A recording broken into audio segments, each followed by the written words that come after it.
నమస్తే తెలుగు న్యూస్కి స్వాగతం. అఫ్సాన్ రాయేష్ గారు ఉన్నారు, ప్రముఖ రాజకీయ సామాజిక విశ్లేషకులు మనతో. నమస్కారం నమస్కారం. రాయేష్ గారు, రాజ్యసభ ఎన్నికలకి షెడ్యూల్ విడుదలైంది. నోటిఫికేషన్ డిసెంబర్ 3న వస్తుంది. ఎన్నికలు జరగబోతూ ఉన్నాయి. మనకు ఆంధ్రప్రదేశ్కి సంబంధించి 3 రాజ్యసభ ఖాళీ అయినాయి.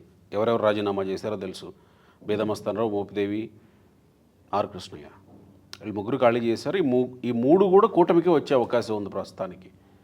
అయితే రాజ్యసభ విషయంలో ప్రత్యేకంగా ఎలాంటి వ్యక్తులు అయితే రాష్ట్ర ప్రయోజనాలు కాపాడేవాళ్ళు అవుతారు?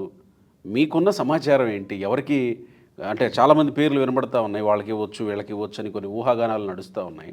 సేమ్ టైం అన్ని ప్రశ్నలు కలిపి ఒకేసారి అడుగుతున్నా, తెలుగుదేశం పార్టీలో రాజ్యసభ పొందిన వ్యక్తులు తర్వాత రాజకీయంగా కొంత పక్కకి వెళ్ళిపోయో లేకపోతే బయటికి వెళ్ళిపోతున్న పరిస్థితులు వస్తున్న నేపథ్యంలో ఈసారి జరగబోయే సెలక్షను ఎలా ఉంటే తెలుగుదేశం పార్టీకి ఉపయోగపడే వ్యక్తులుగా ఉంటారు వాళ్ళు? అంటే మొదటి నుంచి కూడా ఎన్టీ రామారావు గారి హయాం నుంచి తెలుగుదేశం పార్టీలో రాజ్యసభ సభ్యత్వం పొందిన వాళ్ళు పార్టీతో ఇంటాక్ట్గా ఉన్నాళ్ళ కన్నా పార్టీ నుంచి దూరమైన వాళ్ళు ఎక్కువ మంది కదా. చాలామంది ఊహించని వ్యక్తులకి ఆ రోజుల్లో రాజ్యసభ సభ్యత్వాలు దక్కినాయి. సామాన్యులకి అసామాన్యమైన హోదాలు కల్పించడం జరిగింది. వాళ్ళు కూడా ఊహించకుండా అంటే మనకి ఏనుగు తొండానికి దండ తగిలిచ్చి ఎవరు మెడలేస్తే వాళ్ళు రాజు అయిపోయినట్టుగా ఆ రకమైన ఎంపిక ఎన్టీ రామారావు గారి హయాం నుంచి జరిగింది రాజ్యసభ సభ్యత్వాలకి. ఓ పెద్ద చాంతాడంత లిస్ట్ ఉంది.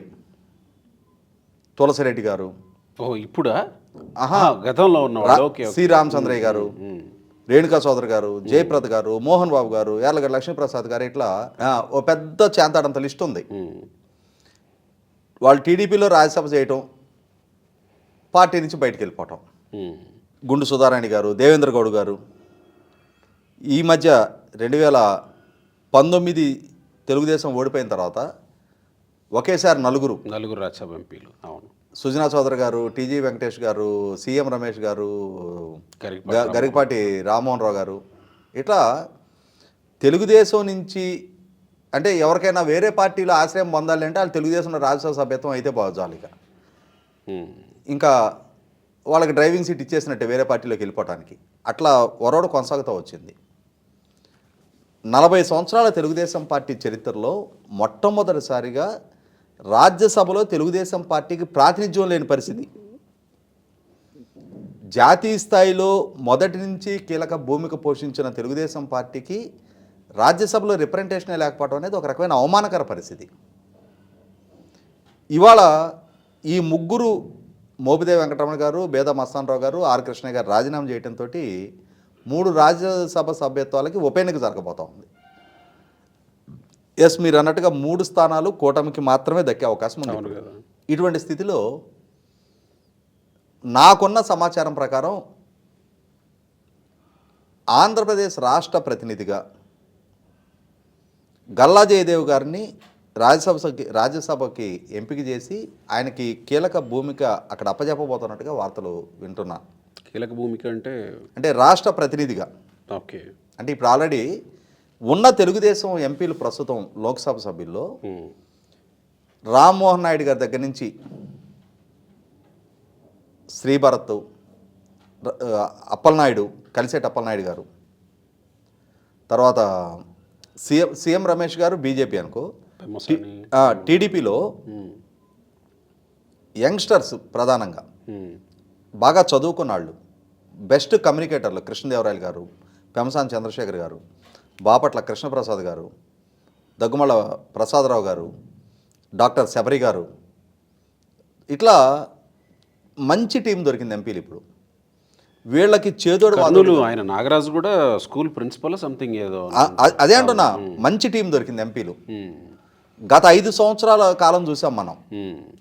22 మంది ఎంపీలను పంపిస్తే రఘురామకృష్ణరాజు గారిని మొదట్లోనే ఆళ్లే నెట్టేశారు పక్కకి. మిగిలిన 21 మంది కలిసి రాష్ట్రం కోసం మాట్లాడిన ఒక్క సందర్భం లేదు. అటువంటిది తెలుగుదేశం నుంచి ఉన్న ముగ్గురే ఎన్నో అంశాలు పార్లమెంట్లో లేవనెత్తారు ఆ రోజుల్లో కూడా. ఇవాళ కూడా ఇటు జనసేన నుంచి ఉన్న ఉదయ్ శ్రీనివాస్ తను ఫస్ట్ టైమర్ అయినా కూడా బాలశౌరి గారు చాలా డైనమిక్గా పనిచేస్తూ ఉన్నారు. పురంధరేశ్వర గారు, సీఎం రమేష్ గారు అంటే ఇవాళ భారతీయ జనతా పార్టీ నుంచి కూడా మంచి సామర్థ్యం ఉన్న ఎంపీలు వచ్చారు. ఇటువంటి స్థితిలో ఈ టీముకి చేదోడు వాదోడుగా ఇంతే పనితీరు కనపరచగలిగిన టీంని ఎంపిక చేయాలి. నాకున్న సమాచారం వరకు గల్లా జయదేవ్ గారికి ఒకరికి అవకాశం ఇస్తున్నట్టుగా విన్నా నేను. ఓకే. అలాగే ఒక స్థానం జనసేన పార్టీ తరఫున నాగబాబు గారిని ఎంపిక చేయబోతున్నట్టుగా వింటున్నా. నాగబాబు గారికి ఎందుకంటే వారు 2019లో నరసాపురం పార్లమెంటుకి పోటీ చేశారు. ఈ ఎన్నికల్లో పొత్తుల దృష్ట్యా వారికి పోటీ చేసే అవకాశం రాలా. వాస్తవంగా వారు అనకాపల్లి నుంచి పోటీ చేస్తారని చెప్పని అనుకున్నారు. కానీ అది భారతీయ జనతా పార్టీకి కేటాయించిన నేపథ్యంలో వారికి పోటీ చేసే అవకాశం రాలేదు. జనసేన పార్టీ తరఫున నాగబాబు గారికి అవకాశం రాజ్యసభ సభ్యత్వం ఇవ్వబోతున్నారు అనేది వింటున్నా. ఓకే. అంటే నాకున్న సమాచారం అది ఖరారు కావచ్చు కాకపోవచ్చు. మూడో స్థానం విషయంలో మాత్రం నాకు కూడా స్పష్టత లేదు. అది భారతీయ జనతా పార్టీకి కేటాయింపు జరుగుద్దా, కూటమిలో ఉన్న మూడో పార్టీగా, లేదు తెలుగుదేశం పార్టీకి అసలు రిప్రజెంటేషన్ లేకుండా ఉన్నారు కాబట్టి ఇన్ని రోజుల నుంచి ఇంతటి సంఖ్యాబలం దక్కించుకున్న పార్టీగా కనీసం ఇద్దరన్నా రాజ్యసభలో లేకుంటే ఎట్లా అని చెప్పని తెలుగుదేశం పార్టీ రిటైన్ చేస్తా అనేది చూడాలి. అది కొద్దిగా క్లారిటీ రావాల్సి ఉంది. ఒకవేళ తెలుగుదేశం పార్టీ రిటైన్ చేసే పక్షంలో తెలుగుదేశం పక్షాన ఇప్పుడు దేవినేని ఉమా గారు లాంటి వాళ్ళు మన పోటీ చేసే అవకాశం దక్కలేదు ఆయనకి. జవహర్ గారు లాంటి వాళ్ళు ఉన్నారు. తర్వాత వర్లరామయ్య గారు గతంలోనే ఆయన్ని రాజ్యసభకు పంపిస్తారు అని చెప్పని ఒక చర్చ నడిచింది. మొన్నటి రాజ్యసభ ఎన్నికల్లో అప్పుడు వైసీపీ పార్టీలో ఉన్న అసంతృప్తుల నేపథ్యంలో అసలు తెలుగుదేశం పార్టీయే రామయ్య గారిని పోటీ పెట్టబోతుంది అని చెప్పని కూడా వార్తలు వచ్చాయి.